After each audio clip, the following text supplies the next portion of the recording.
नमस्कार. परभणी न्यूजमध्ये आपलं स्वागत करतो. मी दिलीप बनकर. पाहूया आजच्या ठळक घडामोडी. साहित्यरत्न लोकशाहीर अण्णाभाऊ साठे यांच्या 126व्या जयंतीनिमित्त लोकस्वातंत्र्य पत्रकार महासंघातर्फे अभिवादन. परभणी. साहित्यरत्न लोकशाहीर अण्णाभाऊ साठे यांच्या 126व्या जयंतीनिमित्त लोकस्वातंत्र्य पत्रकार महासंघाच्या वतीने परभणी शहरात अभिवादन कार्यक्रमाचे आयोजन करण्यात आले होते. शहरातील बसस्टँड परिसरात असलेल्या अण्णाभाऊ साठे यांच्या पूर्णाकृती पुतळ्याजवळ पुष्पहार अर्पण करून विनम्र अभिवादन करण्यात आले. या प्रसंगी अण्णाभाऊ साठे यांच्या सामाजिक, साहित्यिक आणि परिवर्तनवादी कार्याचा गौरव करण्यात आला.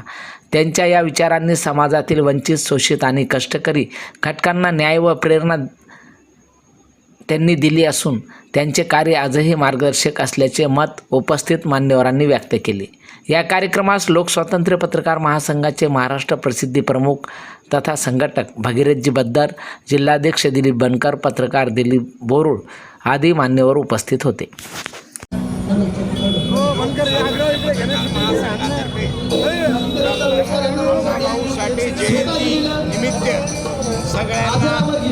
हार्दिक शुभेच्छा. तसेच लोकस्वातंत्र्य पत्रकार संघ व प्रिंट मीडिया व इलेक्ट्रॉनिक मीडियातर्फे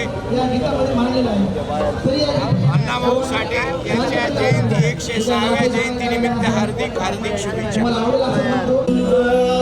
साहित्यरत्न लोकशाहीर अण्णाभाऊ साठे यांना लोकस्वातंत्र्य पत्रकार महासंघाच्या वतीनं अभिवादन. आज लोकशाहीर अण्णाभाऊ साठे 1 ऑगस्ट 2026 रोजी या ठिकाणी जयंती साजरी होत असताना लोकस्वातंत्र्य पत्रकार महासंघाच्या वतीनं या ठिकाणी त्यांना अभिवादन करण्यात आलेलं आहे. आणि याचबरोबर हे बातमीपत्र संपलं. पुन्हा भेटूया पुढील बातमीपत्रात. शहरातील ताज्या घडामोडी जाणून घेण्यासाठी पाहत राहा परभणी न्यूज.